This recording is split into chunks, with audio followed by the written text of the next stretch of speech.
including in South Africa. Yeah, certainly are. As the festive season is gaining momentum, South Africa's tourism industry faces maybe what is a delicate balancing act, welcoming millions of visitors while addressing growing safety concerns. So there have been some travel advisories from our international partners. They're warning of crime hotspots, and it's really put the spotlight on government's plans to protect local and international tourists. And the Minister of Tourism will be joining us in a moment to talk to us. In fact, she is there right now. Good morning, Minister de Lille. Welcome to the program. Good morning. Can you hear me? Yeah, we have you loudly and clearly. Thank you. Good morning. Good morning to your viewers also. Thank you so much for being with us. We've seen the travel advisories. I just wanted a perspective from your office. When you get those, whether it's from the Canadian government or from anywhere else, warning about certain things to be concerned about. Obviously, it affects our image. It affects tourists who want to come and visit South Africa. Okay. What's your perspective on when these advisories are issued, and how do you deal with them as a department? Well, first of all, we will be informed by DIRCO, our International Relations Department, about such warnings. And, countries periodically update, existing travel warnings as a precaution to all their travelers. From South African side, we do communicate with our embassies, our missions abroad, about the safety plans that we are implementing in South Africa. If you take with Canada, for instance, we are concerned because we have seen a double-digit increase of travelers coming from Canada to South Africa. And of course, safety and security concerns are a deterrent for especially long-haul destinations. So what are we doing, Imam? What we have partnered with the private sector this year alone for the festive season. We, from the Department of Tourism, provided over 202 safety monitors that we've deployed to the Border Management Authority. At least 40 we have deployed to OR Tambo. From the private sector, they have also developed an application that South Africans and international visitors can download called the Secura app. So also we're working with the provincial authorities, South African police services. We've got a crisis communication team put together. So we are monitoring the country on a daily basis. And of course, we regret the attack on any of our tourists, whether local or international. And therefore, we continue to work together to ensure the safety of all visitors. As you know, Sakina, Imam, that I do this. We all look the same. We all look the same. It's okay. I've got lots of love for SK. Don't worry. Go ahead. As you know, Sakina, that the mandate to look after all our safety, including our visitors, is that of the South African Police Services. And therefore, we've got an MOU with SAPS. They actually help us, to train our safety monitors that we've deployed to all the hotspots across the country. And, we have provided them with safety gear, with communication to help any tourist that is under any circumstances. The safety app that people can download, the Secura app, at the press of a button, give you access to over 300 security companies. There's also a medical alert on there. And of course, also, we have got a center in Johannesburg under Business Against Crime, where on a 24-hour basis, any emergency calls to the Secura app will be attended to. And most cities also turn now to AI and technology to help them, to fight crime within their cities. Minister Arabile Kumete speaking. I I guess I wanted to find out then, how do you do one of two things? One, you have to reassure tourists, all right, Yes. while also acknowledging the very real crime statistics that have been pointed out, like we just saw out of the Western Cape being one. But I also just wanted to ask you if you could actually share what are some of the concerns, the real crime-related concerns you're hearing from the international visitors as well as locally. Well, the partnership is working.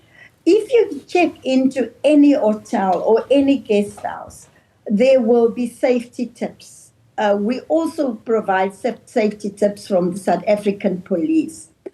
Our research has shown that at least just under 30% of international travelers are concerned about safety. And we find, if we look at their profiles, that they go and check to see what safety measures are in place before they press that button to fly a long flight to come to South Africa.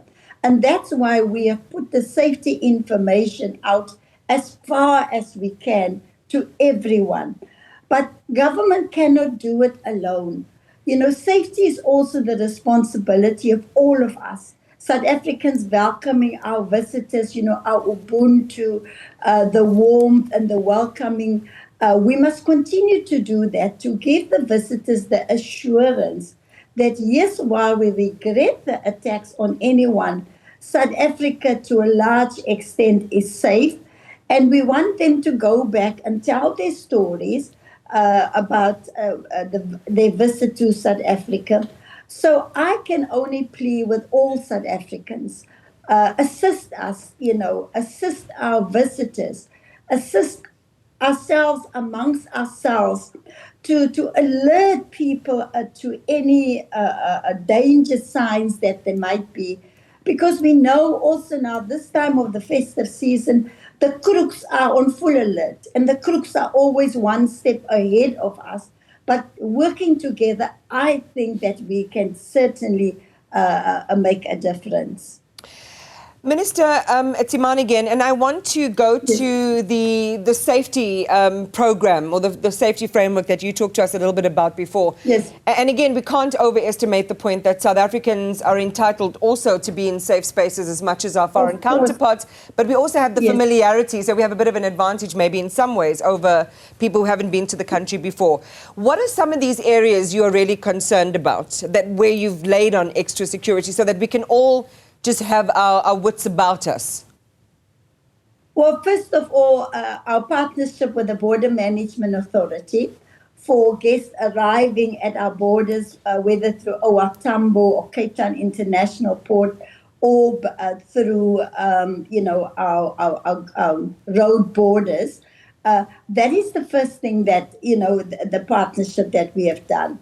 The second one is that we are now using technology more effectively, including sharing information where these hotspots are. And that's where we have also deployed our tourism monitors to assist, to watch over our visitors, both local and international. So it's a combination of many things that we do. Some of them we can't just publicly say. For instance, the strategy of the police and where the police are, but we know that they are there. And then, of course, the role of provinces, because we want to spread our tourism all over our provinces. And therefore, in the safety forum that we've convened 2 weeks ago in Johannesburg, with all the MECs, with all the tourism authorities, I can tell you, Sakina, we are on high alert. You are going to fight with me like this, and I'm changing your name, but my apologies. I don't know why I'm doing it. Listen, it's Woza weekend. We're one click away from the weekend, Patricia. Don't worry about it at all. I'll be very tired. Well, listen, so I want to go back to the tourism monitors. I want to understand how that actually works. I know you don't want to reveal too much about your operational plan, but how is it actually working? If somebody's arriving, and let's just talk about the foreign tourists then, how do they do their work, and how many people are employed as tourism monitors? What's the price tag attached to that? in the last financial year, as government, we spent 174 million rand. We employed and deployed 2,300 monitors. And then this year, so far, we've deployed another 1,500 because it also provides income, especially for unemployed young people. We train them with an accredited course, giving them an NQ level 4 a certificate. So they are well trained. On top of that training, they get another 2 weeks training by the South African Police Services. So that is the contribution of government towards this, besides, the extra effort that's been put in by SAPS.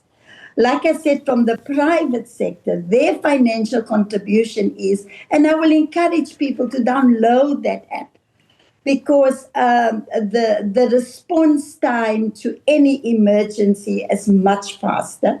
You get response from 300 security companies and the South African Police Services. And of course, if there's a medical emergency, you can also get access to medical emergency. And then from government side, we continuously brief our foreign embassies and missions about our implementation of our plan. We continue to brief local embassies in our country also about our plan, so that we can help them to spread the safety mission, because prevention is better than cure. Yeah. So our emphasis is on prevention mostly. Yeah. Minister, if we just talk long-term structural changes, I know you've been speaking about the partnerships, the kind of ways and methodologies you've put in place, especially for this period as well. But how do we make sure that this is not just a seasonal concern, but a year-round reality? Because that's going to be very important here. Yeah, no, definitely it is not a seasonal concern. We operate on the same plan right through the year. On a quarterly basis, we meet as the Tourism Safety Forum. We update each other. I know that, for instance, the Tourism Business Council also made investment and safety for the Durban beaches this year by making a donation to buy quad bikes. The same Tourism Business Council provide extra security around the Kruger National Park. So it's all of that put together that, right through the year, from January to December, we are continuously engaging our communities about safety awareness, because it's the benefits it's to the communities from tourism. And so our communities are also helping us.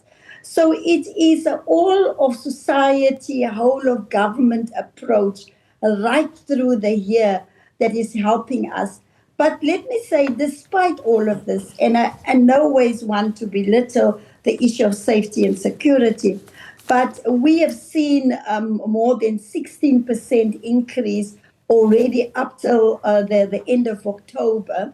And of course, the G20 has added to our growth in the tourism sector.